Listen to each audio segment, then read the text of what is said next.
Di balik hijaunya hamparan persawahan, ternyata kota Karawang memiliki begitu banyak sisi misteri yang menarik untuk ditelusuri. Salah satu misteri yang menarik untuk ditelusuri di kota ini adalah situs Candi Batu Jaya. Secara administrasi, kompleks percandian situs Batu Jaya terletak di 2 desa dan 2 kecamatan, yakni Desa Segaran Kecamatan Batu Jaya dan Desa Telaga Jaya, Kecamatan Pakis Jaya. Di kompleks percandian ini terdapat 2 candi terkenal, yakni Candi Jiwa dan Candi Blandongan. Konon, kompleks percandian situs Batu Jaya adalah bekas peninggalan kerajaan Tarumanegara. Jika itu benar, bisa dibilang situs Batu Jaya adalah situs tertua di Pulau Jawa, lebih tua dibanding candi-candi lain seperti Candi Borobudur.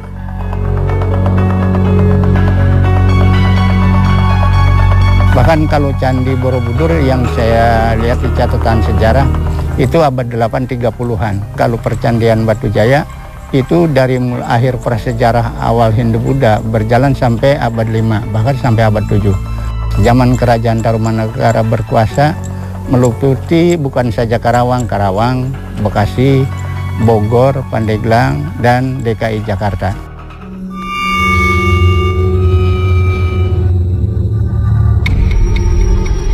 Kompleks situs Candi Batu Jaya pertama kali ditemukan pada 1984.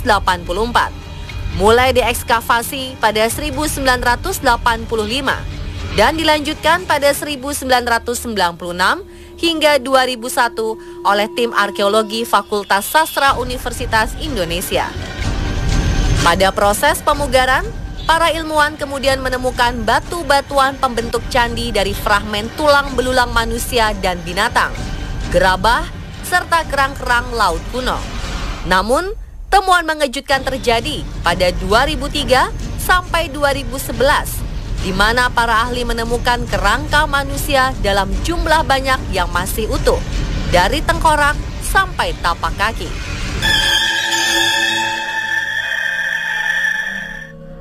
Penemuan kerangka manusia ini tentu menimbulkan tanda tanya besar. Apakah di sekitar candi adalah pemakaman raja-raja atau bangsawan pada zaman Tarumanegara? Atau kerangka ini adalah persembahan untuk dewa sesuai kepercayaan tertentu? Juru kunci pelihara candi situs Batu Jaya tak bisa menyebutkan secara pasti. Namun menurut penuturannya, nama-nama di candi situs Batu Jaya memiliki kisah tersendiri. Bagaimana kisahnya? Sebuah candi yang terbuat dari batu bata berdiri kokoh di tengah-tengah hamparan sawah yang menghijau. Warga mengenal candi ini dengan nama Candi Jiwa. Seorang juru pelihara candi situs Batu Jaya, Pak Kaisin, menuturkan ada cerita tersendiri kenapa candi setinggi kira-kira 4 meter dari permukaan tanah ini dinamai Candi Jiwa. Konon, sebelum dipugar pada 1996, kawasan Candi Jiwa hanya berbentuk gundukan tanah atau unur. Banyak warga menyebut gundukan tanah ini adalah bukit. Lantas, banyak warga memanfaatkan gundukan tanah untuk bercocok tanam dan meletakkan ternak mereka. Mengingat kawasan ini dulunya adalah kawasan rawan banjir, warga terpaksa menginapkan ternak mereka di atas gundukan tanah tersebut. Namun, keesokan paginya ada saja ternak yang mati tanpa sebab. Dari situ, warga tak lagi menyebut gundukan tanah ini dengan unur, namun unur jiwa, karena sudah memakan jiwa-jiwa binatang tersebut. Alhasil, ketika pemugaran pada 1996 ditemukan candi di bawah gundukan, warga lantas menyebutnya dengan Candi Jiwa.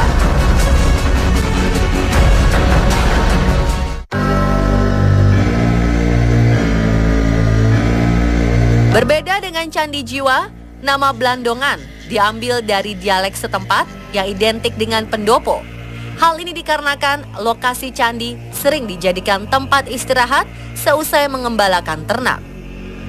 Yang mencolok dari Candi Blandongan adalah desainnya yang unik dari batu berwarna merah, tak seperti batu di candi lainnya yang ada di Jawa.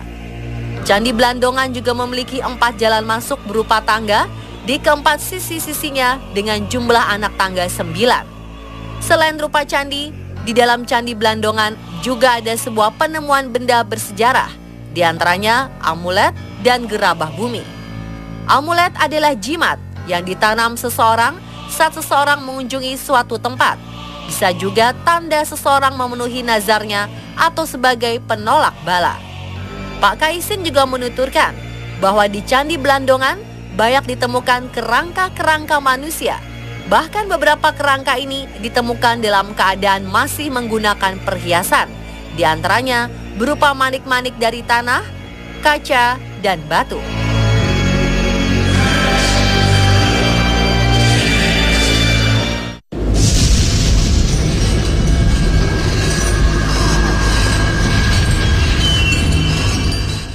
Tak hanya penemuan kerangka-kerangka misterius, di kompleks percandian situs Batu Jaya juga terselip sebuah cerita misteri bahwa ada peraturan tak tertulis yang melarang pengunjung untuk membawa pulang batu-batuan candi.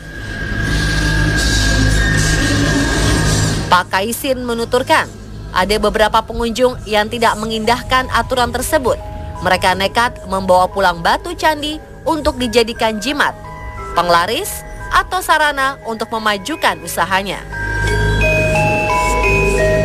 Namun beberapa hari kemudian, pengunjung tersebut kembali lagi ke lokasi candi untuk mengembalikan batu, lantaran tidak tahan menghadapi gangguan-gangguan yang menghantuinya.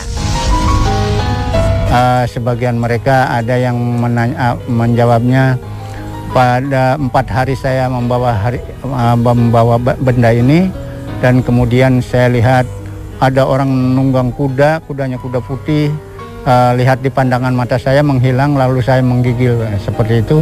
Mereka kemudian mereka dikembalikan ke sini. Itulah alasan-alasan mereka, tapi tidak semua seperti itu. Meski ada larangan tak tertulis untuk tidak membawa pulang batu candi situs Batu Jaya, banyak juga warga sekitar candi yang meminjam batu-batu tersebut untuk dijadikan jimat pada pesta-pesta tertentu seperti pesta pernikahan. Lalu, untuk apa warga itu meminjam batu tersebut? Pak Kaisin menuturkan, warga sekitar meminjam batu tersebut untuk keberkahan dalam acara pesta pernikahannya dan dilancarkan dalam penyelenggaraan pestanya.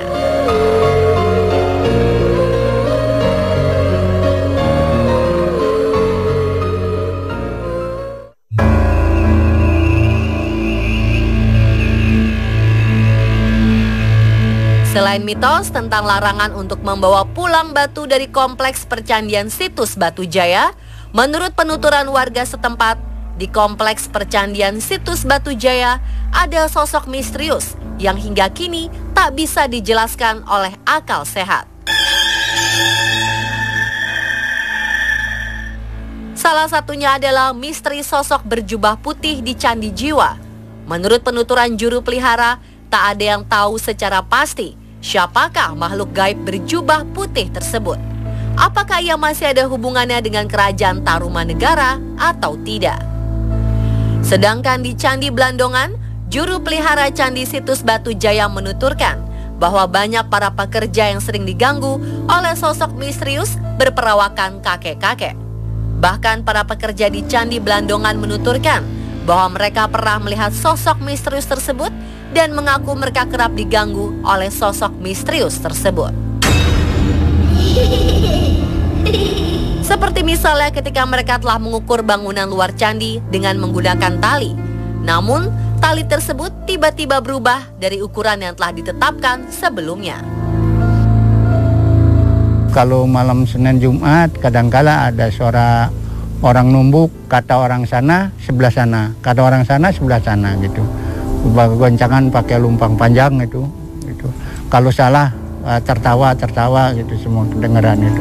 Tapi nggak tahu orangnya di mana gitu, seperti itu. Sama halnya seperti di Candi Jiwa, juru pelihara Candi situs Batu Jaya tak tahu secara pasti siapakah sosok misterius berperawakan kakek-kakek tersebut.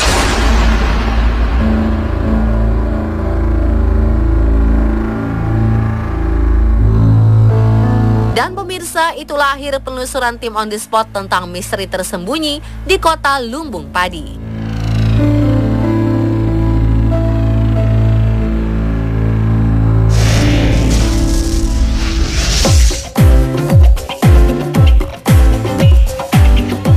Tahukah Anda kisah seram di White House dan beberapa insiden yang menolak tinggal di istana negara karena cerita angker dan menyeramkan?